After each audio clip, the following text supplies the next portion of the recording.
Hallelujah, praise the Lord. ஆண்டவராகிய இயேசு கிறிஸ்து நாமத்தினாலே உங்களை வாழ்த்துகிறேன். கர்த்தர் உங்களை ஆசீர்வதிப்பாராக.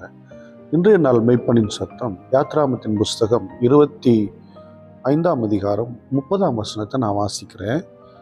மேஜையின் மேல் நித்தமும் என் சந்நிதியில் சமூக தப்பங்களை வைக்க கடவாய். இது என்னன்னா, ஆசரிப்பு கூடாரத்தில் வைக்கப்படுகிற அப்பங்கள்.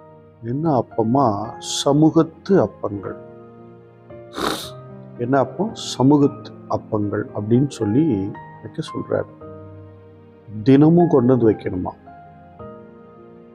என் அன்பு தேவனுடைய பிள்ளைகளே, இந்த சமூகத்து அப்பம், அப்பம் என்றால் தேவனுடைய வார்த்தை. ஜீவ அப்பம் நானே என்று ஆண்டவராகிய இயேசு கிறிஸ்து சொல்லுகிறார்.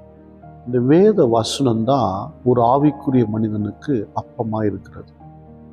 இதை தினமும் அவருடைய சமூகத்தில் வந்து வாசிப்பது, தியானிப்பது மிக ஆரோக்கியமானது. ஏன்னா, ஒரு மனிதனுக்கு பலனை கொடுப்பது உணவு என்றால், அப்பங்கள் என்றால், கட்டாயமாக ஒரு ஆவிக்குரிய மனிதனுக்கு பலனை கொடுப்பது, ஆவிக்குரிய ஆரோக்கியத்தை கொடுப்பது இந்த வேதவசனம். இந்த வேதவசனத்தை படிக்கும்போது நிறைய டிசீஸ் மாறும். எந்த டிசீஸ்னா, ஆவிக்குரிய மனுஷனுடைய டிசீஸ். ஆவிக்குரிய மனுஷனுக்கும் நோய் வரும். பெருமை, வெட்டிமை, இச்சை, கோபம், எரிச்சல், பொறாமை, இதெல்லாம் ஒரு நோய்கள் தான்.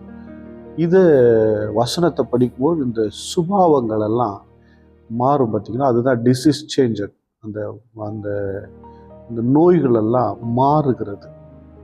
இப்போது கோபம் அதிகமாக வர ஒரு மனுஷன், கோபம் குறைய ஆரம்பிச்சுன்னா அவனுக்கு பிபிலாம் குறைய ஆரம்பிச்சிடும். பார்த்தீங்களா?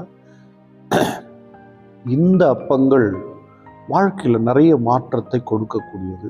அப்போ இந்த அப்பத்தை தினமும் அவருடைய சமூகத்தில் கொண்டு வருவாங்களாம். அந்த அப்பம் மக்களுக்கு கொடுக்கப்படக்கூடிய அப்பம். என் அன்பு தேவனுடைய பிள்ளைகளை, தேவனுடைய வார்த்தைகளை தியானியுங்கள். நீங்கள் சங்கீதம் 1ஆம் அதிகாரம் படிங்கன்னா, கர்த்தருடைய வேதத்தில் தியானமாக இருக்கிற மனுஷன் பாக்கியவான்.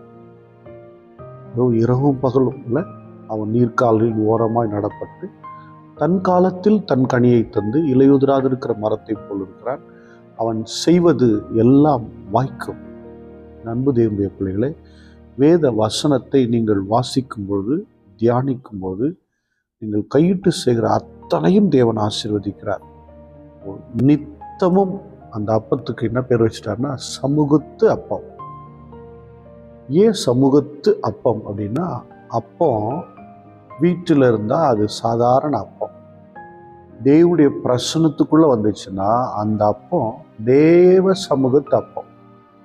இந்த அப்பம் மகிமையானது, அதிலே வல்லமை இருக்கிறது, பலன் இருக்கிறது, ஜீவன் இருக்கிறது, ஆசீர்வாதம் இருக்குது. நம்ம எல்லாரும் ஸ்தோத்திரம் பண்ணுவோம். ஸ்தோத்திர ஆண்டவரே, ஸ்தோத்திரம், ஸ்தோத்திரப்பா. இந்த சமூகத்து அப்பங்களுக்காக ஸ்தோத்திரம், ஸ்தோத்திரம். இந்த வேத வசனங்களுக்காக ஸ்தோத்திரம். எங்களை வாழ வைக்கிற அப்பங்களுக்காக, வார்த்தைகளுக்காக ஸ்தோத்திரம், ஸ்தோத்திரம், ஸ்தோத்திரம். அன்பின் பிதாவே உம்மை ஸ்தோத்திரிக்கிறோம். தினமும் உம்முடைய வார்த்தைகளை தியானிக்க ஆண்டவரே, தினமும் உம்மில பலப்பட, உம்மில வளர, உங்களை ஆசீர்வதிக்கப்பட, அதை பார்க்கிற பிள்ளைகள் ஆசீர்வதிக்கப்பட தேவன் கிரியை செய்கிறார். இயேசு கிறிஸ்துவின் நாமத்தினால் ஜெபிக்கிறேன், ஜீவனுள்ள நல்ல பிதாவே. ஆமென். God bless you.